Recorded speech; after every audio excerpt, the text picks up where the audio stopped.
Quarterback. It's the most important position in football and maybe in all of sports. It's the first name called on draft night, the face on billboards, the one who carries his city's hope on his shoulders.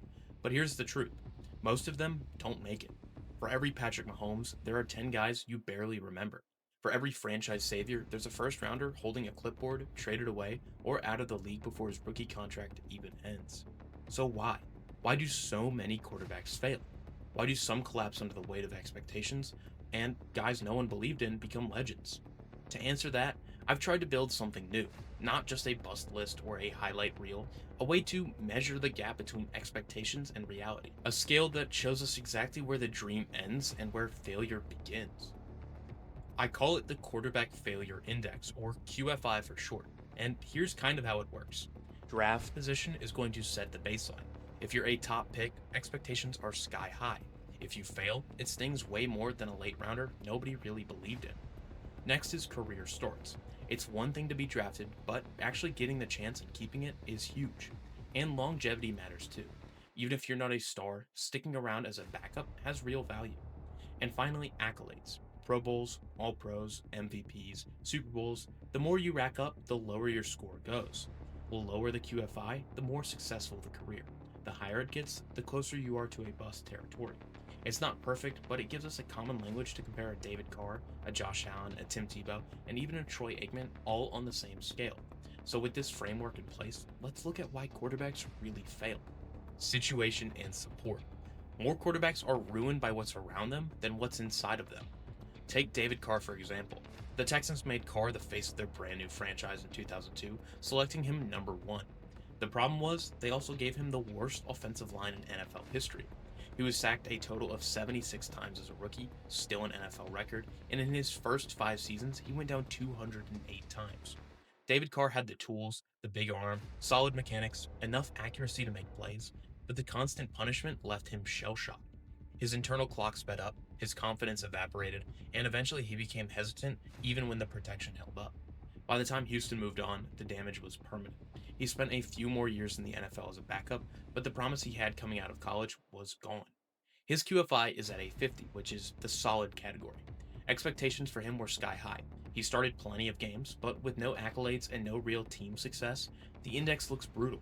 Context matters though, and this was almost unwinnable from day one. Another guy who fits this category is Archie Manning.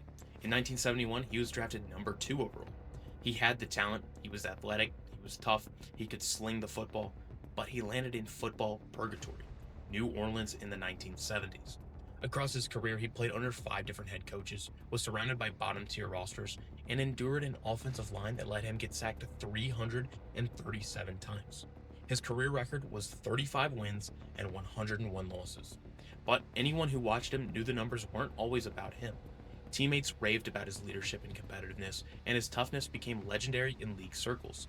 He was respected enough that when he left New Orleans for stints in Minnesota and Houston, coaches immediately valued his presence. His sons Peyton and Eli became legends, but Archie himself is remembered as a guy who could have been great if he landed almost anywhere else. His QFI is 20, which is the legendary status. He lasted a long time in the NFL, he started a ton of games, but the accolades never came. Still though, he wasn't the failure, the Saints failed him. The traits in college don't always translate. And I know, college dominance does not equal NFL success, that is a given. But there are cases where some believe that it would. Take Tim Tebow for example. In 2010, he was drafted number 25 overall to Denver, and few players have ever entered the NFL with more hype around them.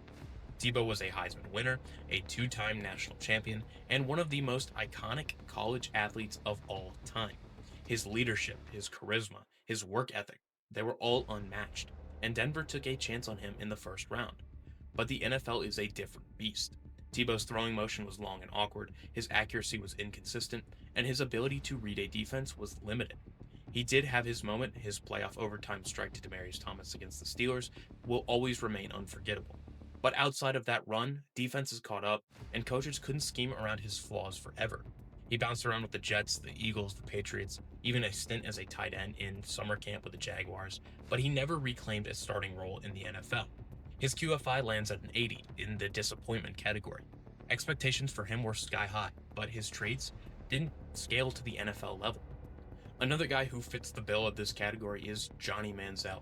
In 2014, Cleveland made him the 22nd overall pick, and Johnny Football was electric in college. He was a Heisman winner as a redshirt freshman. He pulled off jaw-dropping plays that made him a national sensation.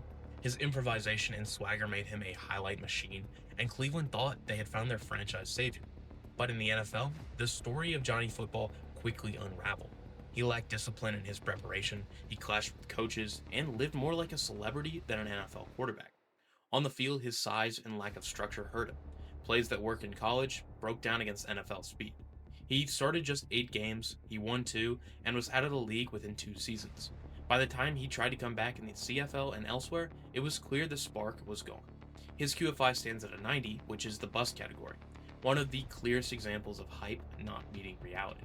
Next is health and durability. You can't develop as a quarterback or as an NFL player if you're not available. Take Robert Griffin III, for example.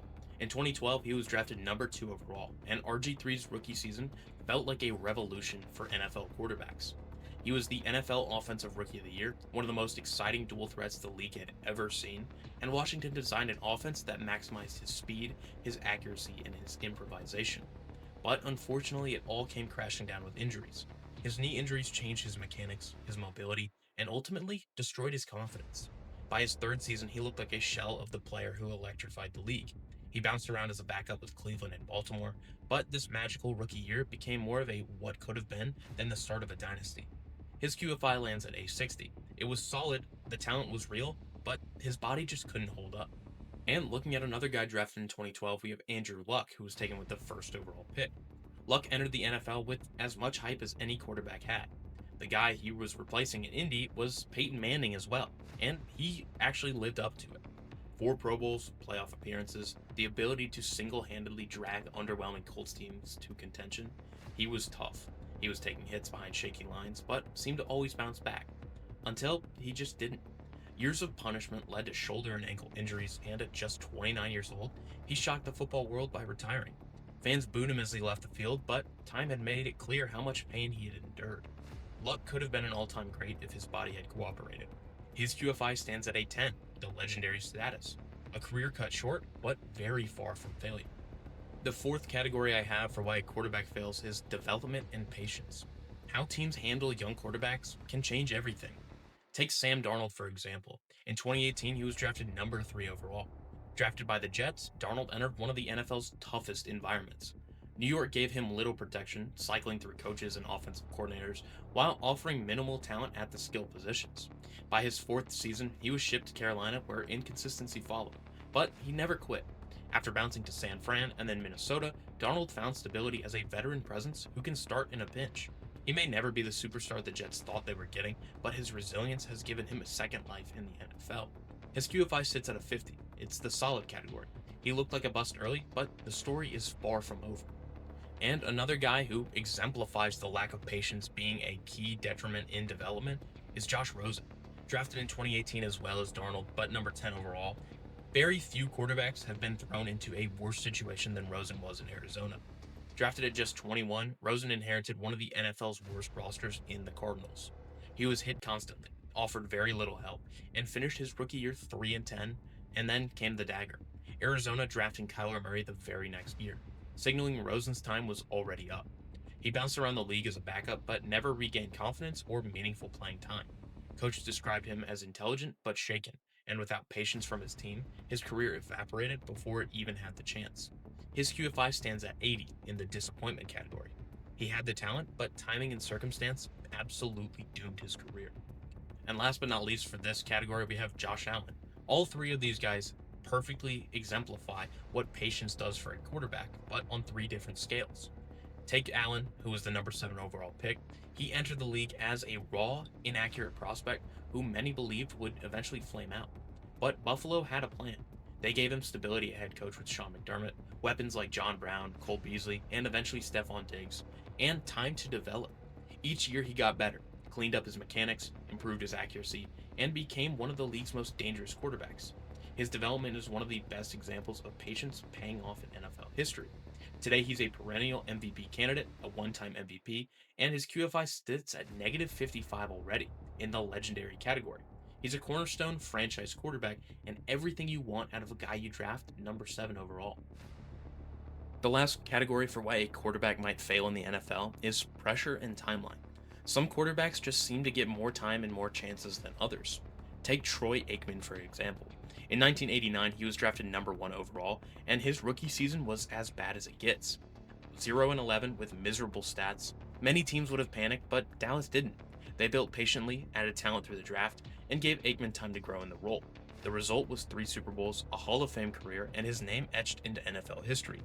Aikman is proof that sometimes a brutal beginning doesn't define the end, and it also helps to have the best running back of all time, but that's beside the point. His QFI sits at a negative 105 in the legendary status, proof that patience and building a roster around your guy can turn disaster into dynasty.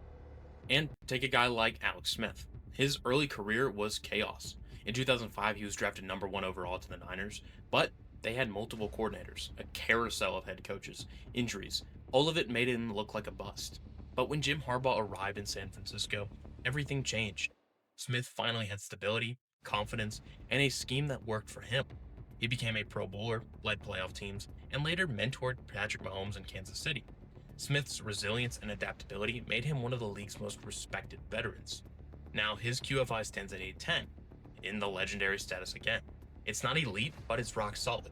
Starting a long time in the NFL really means something if you're a failure or not.